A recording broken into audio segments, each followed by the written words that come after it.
अथ प्रथमोध्यायः अर्जुन विषाद योग। दोनों सेनाओं के प्रधान शूरवीरों और अन्य महान वीरों का वर्णन। धृतराष्ट्रोवाच धर्मक्षेत्रे कुरुक्षेत्रे संवेता युयुत्सव माम काहे पांडवाश्चैव किम कुर्वत संजय। भावार्थ धृतराष्ट्र बोले, हे संजय, धर्मभूमि कुरुक्षेत्र में एकत्रित युद्ध की इच्छा वाले मेरे और पांडु के पुत्रों ने क्या किया। संजय उवाच दृष्ट्वा तु पांडवानीक व्यूढ़ दुर्योधनस्तदा आचार्यमुपसंगमे राजा वचन ब्रवीत। भावार्थ संजय बोले, उस समय राजा दुर्योधन ने व्यूहरचनायुक्त पांडवों की सेना को देखा और द्रोणाचार्य के पास जाकर यह वचन कहा। पश्यता पांडुपुत्राणाम आचार्य महती चमु व्यूढ़ा द्रुपद पुत्रेन तव शिष्यन धीमता। भावार्थ, हे आचार्य, आपके बुद्धिमान शिष्य द्रुपद पुत्र धृष्टद्युम्न द्वारा व्यूहाकार खड़ी की हुई पांडुपुत्रों की इस बड़ी भारी सेना को देखिए। अत्र शूरा महेश्वासा भीमार्जुन समायुधि युयुधानो विराटश्च द्रुपश्च महारथ धृष्टकेतुश्चेकितान काशराजश्च वीर्यवान पुरुजित कुंती भोजश्च शैब्यश्च नरपुंगव युधामन्युश्च विक्रांत उत्तमौजाश्च वीर्यवान सौभद्रो द्रौपदयाश्च सर्व एव महारथान। भावार्थ, इस सेना में बड़े बड़े धनुषों वाले तथा युद्ध में भीम और अर्जुन के समान शूरवीर सात्यकी और विराट तथा महारथी राजा द्रुपद, धृष्टकेतु और चेकितान तथा बलवान काशीराज, पुरुजित, कुंतीभोज और मनुष्यों में श्रेष्ठ शैब्य, पराक्रमी युधामन्यु तथा बलवान उत्तमौजा, सुभद्रा पुत्र अभिमन्यु एवं द्रौपदी के पांचों पुत्र, ये सभी महारथी हैं।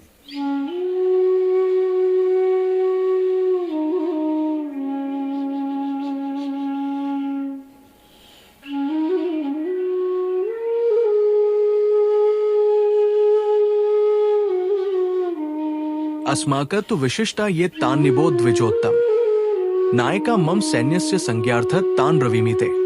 भावार्थ, हे ब्राह्मण श्रेष्ठ, अपने पक्ष में भी जो प्रधान हैं, उनको आप समझ लीजिए। आपकी जानकारी के लिए मेरी सेना के जो सेनापति हैं, उनको बतलाता। भवान भीष्मश्च कर्णश्च कृपश्च समितिंजयः अश्वत्थामा विकर्णश्च सौमदत्तिस्तथैव च। भावार्थ, आप द्रोणाचार्य और पितामह भीष्म तथा कर्ण और संग्राम विजय कृपाचार्य तथा वैसे ही अश्वत्थामा, विकर्ण और सोमदत्त का पुत्र भूरिश्रवा। अन्ये च बहवः शूरा मदर्थे त्यक्त जीविता नाना शस्त्र प्रहरणाय सर्वे युद्ध विशारदा। भावार्थ, और भी मेरे लिए जीवन की आशा त्याग देने वाले बहुत से शूरवीर अनेक प्रकार के शस्त्रास्त्रों से सुसज्जित और सबके सब युद्ध में चतुर हैं। अपर्याप्तम तदस्माकं बलं भीष्माभिरक्षतम् पर्याप्तत्विदमेतेषा बल भीमाभिरक्षतम्। भावार्थ, भीष्म पितामह द्वारा रक्षित हमारी वह सेना सब प्रकार से अजेय है और भीम द्वारा रक्षित इन लोगों की यह सेना जीतने में सुगम है। अनेषु च सर्वेषु यथाभागम वस्थिता है भीष्ममेवाभिरक्षन्तु भवन्तः सर्व एव हि। भावार्थ, इसलिए सब मोर्चों पर अपनी अपनी जगह स्थित रहते हुए आप लोग सभी निःसंदेह भीष्म पितामह की ही सब ओर से रक्षा करें। दोनों सेनाओं की शंख ध्वनि का वर्णन। तस्य संजन्यन हर्ष कुरुवृद्धे पितामह सिन्नाद विन्द्योच्चय शंख दधमो प्रतापवान। भावार्थ, कौरवों में वृद्ध बड़े प्रतापी पितामह भीष्म ने उस दुर्योधन के हृदय में हर्ष उत्पन्न करते हुए उच्च स्वर से सिंह की दहाड़ के समान गरजकर शंख बजाया।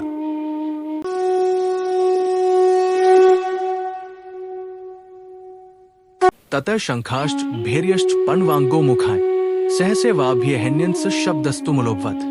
भावार्थ, इसके पश्चात शंख और नगाड़े तथा ढोल, मृदंग और नरसिंहे आदि बाजे एक साथ ही बज उठे। उनका वह शब्द बड़ा भयंकर हुआ।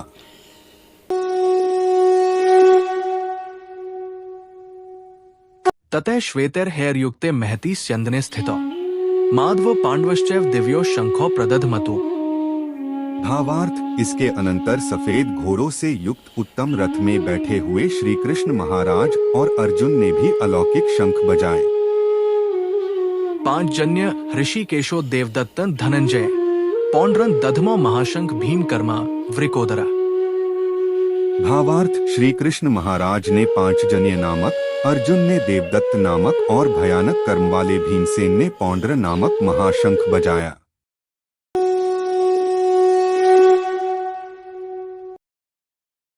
अनंत विजय राजा कुंती पुत्रो युधिष्ठिर नकुल सहदेवश्च सुघोष मणि पुष्पको।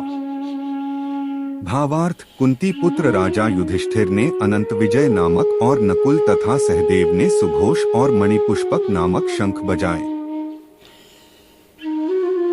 काश्यश्च परमेश्वास शिखंडी च महारथ धृष्टद्युम्नो विराटश्च सात्विकिश्चापराजित द्रुब्दो द्रौपदयाश्च सर्वशय पृथिवीप्ते सौभद्रश्च महाबाहो शंखान दधमुओ पृथक पृथक। भावार्थ श्रेष्ठ धनुष वाले काशीराज और महारथी शिखंडी एवं धृष्टद्युम्न तथा राजा विराट और अजय सात्यकी, राजा द्रुपद एवं द्रौपदी के पांचों पुत्र और बड़ी भुजा वाले सुभद्रा पुत्र अभिमन्यु, इन सभी ने, हे राजन, सब ओर से अलग अलग शंख बजाए। सघोषो धार्तराष्ट्राणा हृदयानि व्यदार्यत नभश्च पृथ्वी चैव तुमुलो व्यनुनाद्यन। भावार्थ और उस भयानक शब्द ने आकाश और पृथ्वी को भी गुंजाते हुए धार्तराष्ट्रों के अर्थात आपके पक्ष वालों के हृदय विदीर्ण कर दिए। अर्जुन का सैन्य परीक्षण, गांडीव की विशेषता। अर्जुन उवाच अथ व्यवस्थितान् दृष्ट्वा धार्तराष्ट्रान् कपिध्वज प्रवृत्ते शस्त्र संपाते धनुरुद्यम्य पांडव ऋषिकेश तदा वाक्यमिदमा महिप्ते सैन्योरुभयोर्मध्ये रथ स्थापय मेच्युत। भावार्थ हे राजन, इसके बाद कपिध्वज अर्जुन ने मोर्चा बांधकर डटे हुए धृतराष्ट्र संबंधियों को देखकर उस शस्त्र चलने की तैयारी के समय धनुष उठाकर ऋषिकेश श्री कृष्ण महाराज से यह वचन कहा, हे अच्युत, मेरे रथ को दोनों सेनाओं के बीच में खड़ा कीजिए। यावदेतान् निरीक्षेहन् योद्धु कामान्वस्थितान् कैर्मया से योद्ध व्यमस्मिन् रणसमुद्यमे। भावार्थ और जब तक कि मैं युद्ध क्षेत्र में डटे हुए युद्ध के अभिलाषी इन विपक्षी योद्धाओं को भली प्रकार देख न लूं कि इस युद्ध रूप व्यापार में मुझे किन किन के साथ युद्ध करना योग्य है, तब तक उसे खड़ा रखिए। योत्स्यमानान् वेक्षेहन् ये एतेत्र समागता धार्तराष्ट्रस्य दुर्बुद्धेर युद्धे प्रिय चिकीर्ष्व। भावार्थ दुर्बुद्धि दुर्योधन का युद्ध में हित चाहने वाले जो ये राजा लोग इस सेना में आए हैं, इन युद्ध करने वालों को मैं देखूंगा। संजय उवाच एवमुक्तो ऋषिकेशो गुडाकेशन भारत सैन्योरुभयोर्मध्ये स्थापयित्वा रथोत्तमम् भीष्म द्रोण प्रमुखतः सर्वेषां च महीक्षिताम् उवाच पार्थ पश्यतान् संवेतान् कुरुनिति। भावार्थ संजय बोले, हे धृतराष्ट्र, अर्जुन द्वारा कहे अनुसार महाराज श्री कृष्णचंद्र ने दोनों सेनाओं के बीच में भीष्म और द्रोणाचार्य के सामने तथा संपूर्ण राजाओं के सामने उत्तम रथ को खड़ा कर इस प्रकार कहा कि हे पार्थ, युद्ध के लिए जुटे हुए इन कौरवों को देख। तत्रापश्यत् स्थितान् पार्थः पितॄनथ पितामहान् आचार्यान् मातुलान् भ्रातॄन् पुत्रान् पौत्रान् सखींस्तथा श्वशुरान् सुहृदश्चैव सेनयोरुभयोरपि। भावार्थ इसके बाद पृथापुत्र अर्जुन ने उन दोनों ही सेनाओं में स्थित ताऊ चाचों को, दादों परदादों को, गुरुओं को, मामाओं को, भाइयों को, पुत्रों को, पौत्रों को तथा मित्रों को, ससुरों को और सुहृदों को भी देखा और वे का पूर्वार्ध तान्स्मीक्षस कौन्ते सर्वान् बन्धून् वस्थितान् कृपया पर्याविष्टो विषीदत्री दम्ब्रवीत। भावार्थ उन उपस्थित संपूर्ण बंधुओं को देखकर वे कुंती पुत्र अर्जुन अत्यंत करुणा से युक्त होकर शोक करते हुए यह वचन बोले। अर्जुन का विषाद, भगवान के नामों की व्याख्या। अर्जुन उवाच दृष्टेवम स्वजनम कृष्ण युयुत्सु समुपस्थितम् सीदंती मम गात्राणि मुखं च परिशुष्यति वैप्थुश्च शरीरे में रोम हर्षश्च जायते। भावार्थ अर्जुन बोले, हे कृष्ण, युद्ध क्षेत्र में डटे हुए युद्ध के अभिलाषी इस स्वजन समुदाय को देखकर मेरे अंग शिथिल हुए जा रहे हैं और मुख सूखा जा रहा है तथा मेरे शरीर में कंप एवं रोमांच हो रहा है। गांडीव स्रंस्ते हस्तात्वक्चैव परिदह्यते न च शक्नोम्यवस्थातु भ्रमतीव च मे मनः। भावार्थ, हाथ से गांडीव धनुष गिर रहा है और त्वचा भी बहुत जल रही है तथा मेरा मन भ्रमित सा हो रहा है, इसलिए मैं खड़ा रहने को भी समर्थ नहीं हूँ। निमित्तानि च पश्यामि विपरीतानि केशव न च श्रेयोनुपश्यामि हत्वा स्वजन महावे। भावार्थ, हे केशव, मैं लक्षणों को भी विपरीत ही देख रहा हूँ तथा युद्ध में स्वजन समुदाय को मारकर कल्याण भी नहीं देखता। न कांक्षे विजय कृष्ण न च राज्य सुखानि च कि नो राज्येन गोविंद की भोगैर जीवितेन वा। भावार्थ, हे कृष्ण, मैं न तो विजय चाहता हूँ और न राज्य तथा सुखों को ही। हे गोविंद, हमें ऐसे राज्य से क्या प्रयोजन है अथवा ऐसे भोगों से और जीवन से भी क्या लाभ है।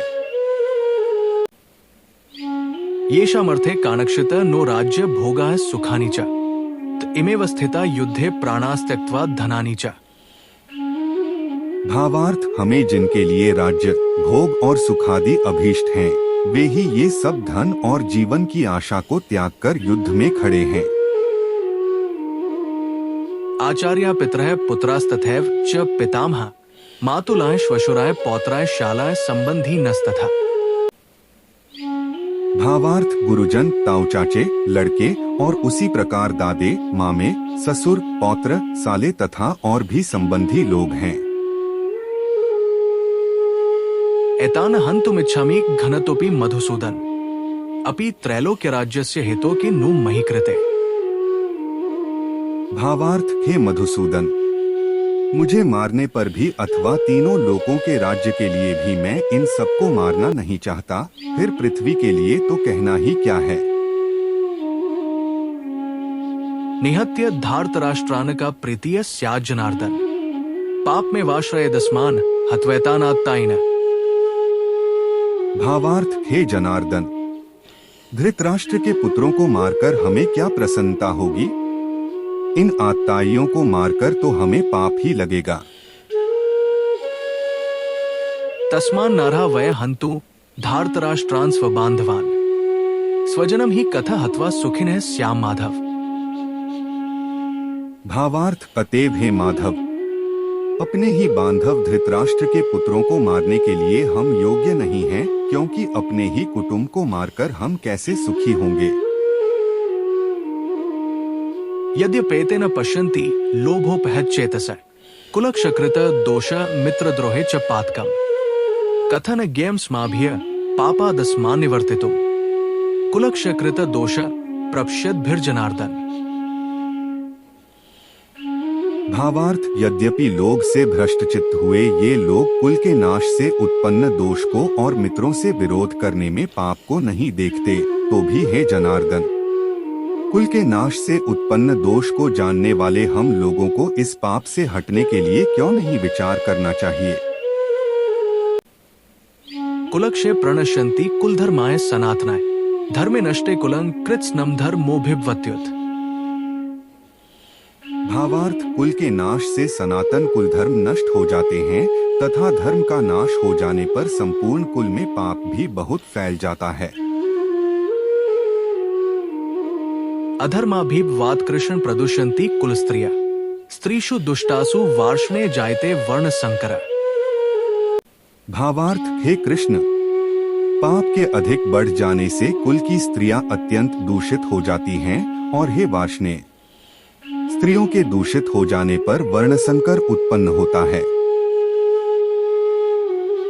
संकरो नरकायव कुलग्नाना कुलस्य च पतन्ति पितरो हेषा लुप्त पिंडोत्कक्रिया। भावार्थ, वर्ण संकर कुलघातियों को और कुल को नरक में ले जाने के लिए ही होता है। लुप्त हुई पिंड और जल की क्रिया वाले अर्थात श्राद्ध और तर्पण से वंचित इनके पितर लोग भी अधोगति को प्राप्त होते हैं। दोष रहते कुलग्नाना वर्ण संग कर के उत्साद्यन्ते जाति धर्माय कुल धर्माश्च शाश्वताय। भावार्थ, इन वर्ण संकर कारक दोषों से कुलघातियों के सनातन कुल धर्म और जाति धर्म नष्ट हो जाते हैं। उत्सन्न कुल धर्माणा मनुष्याणा जनार्दन नरके नियत वासो भवतीत्यनुशुश्रुम। भावार्थ, हे जनार्दन, जिनका कुल धर्म नष्ट हो गया है ऐसे मनुष्यों का अनिश्चित काल तक नरक में वास होता है, ऐसा हम सुनते आए हैं। अहो बत महत् पापं कर्तु व्यवसिता वयम यद्राज्य सुखलोभेन हंतु स्वजन मुद्यताय। भावार्थ, खा शोक, हम लोग बुद्धिमान होकर भी महान पाप करने को तैयार हो गए हैं, जो राज्य और सुख के लोभ से स्वजनों को मारने के लिए उद्यत हो गए हैं। यदि माम प्रतीकारम शस्त्रन शस्त्रपाणय धार्तराष्ट्र रणे हन्युस्तन्मे क्षेमतर भवेत्।